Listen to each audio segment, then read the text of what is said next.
Assalamualaikum warahmatullahi wabarakatuh. Halo teman-teman semua, ketemu lagi dengan saya. Di video kali ini kita masih membahas tentang materi audit public relation.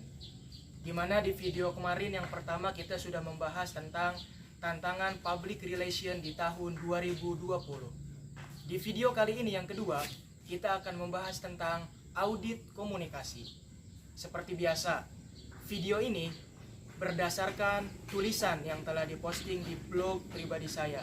Bisa dikunjungi di 3kisahkasihkreasi.blogspot.com. So, tidak perlu berlama-lama lagi. Enjoy the show.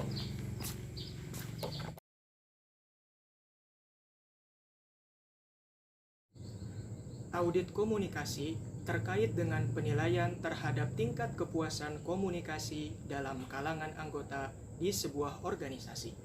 Menurut Hamilton, audit komunikasi adalah suatu usaha penilaian yang dibuat untuk meninjau tingkat kejelasan, pemahaman, kesesuaian, dan efisiensi sistem komunikasi internal organisasi.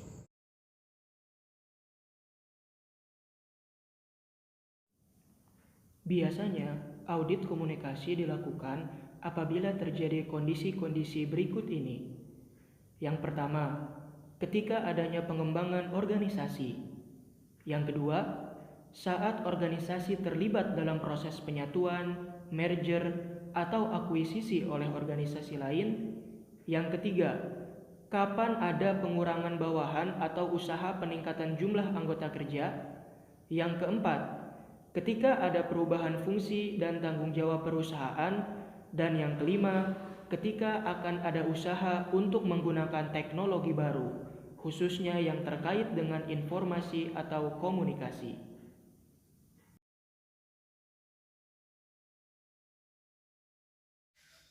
Ada 5 tahapan dalam model audit komunikasi. Tahap yang pertama, mengidentifikasi masalah dan pembentukan kerangka kerja. Tentunya sebelum memulai proses audit, maka kita harus identifikasi dulu masalah apa dan kerangka kerja bagaimana yang akan dilakukan. Tahap yang kedua, diagnosis. Setelah masalah bisa diidentifikasi, maka didiagnosis atau dianalisis apa penyebab-penyebab masalah tersebut. Tahap yang ketiga, perencanaan dan pelaksanaan audit. Tentunya setelah didiagnosis dan diketahui permasalahannya, maka baru disusun rencana untuk menyelesaikan permasalahan tersebut. Di tahap yang keempat ada rekomendasi atau cara-cara alternatif apa saja untuk melaksanakan proses audit. Dan tahap yang kelima, penilaian. Penilaian dan evaluasi tentunya perlu di akhir audit untuk menunjukkan apakah proses audit telah berjalan dengan baik ataukah belum.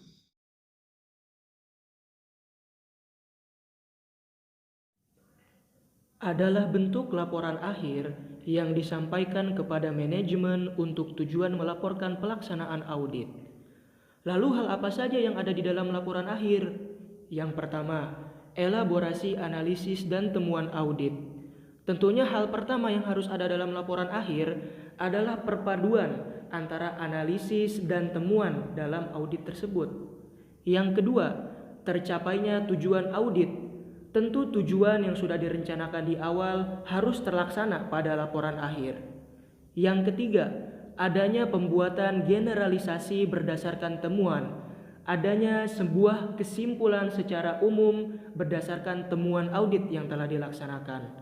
Yang keempat, adanya capaian dari analisis yang diperoleh, di mana analisis ini biasanya mengidentifikasi 4 hal.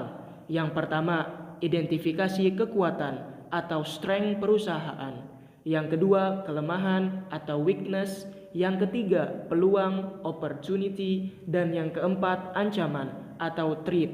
Di mana analisis ini biasa kita kenal dengan analisis SWOT sebuah perusahaan atau organisasi.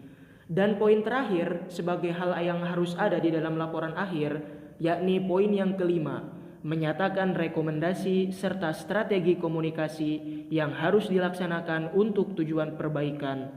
Tentu, diadakannya audit komunikasi bertujuan untuk dapat memberikan rekomendasi serta strategi komunikasi agar terciptanya perbaikan di organisasi atau perusahaan tersebut. Itu dia video kita kali ini tentang audit komunikasi. Jangan lupa untuk kunjungi blog pribadi saya untuk penjelasan lebih lanjut di 3kisahkasihkreasi.blogspot.com. Jangan lupa untuk terus pantau channel ini dan tunggu video-video selanjutnya. Don't forget to like, comment, share, and subscribe this channel. Thanks. Wassalamualaikum warahmatullahi wabarakatuh.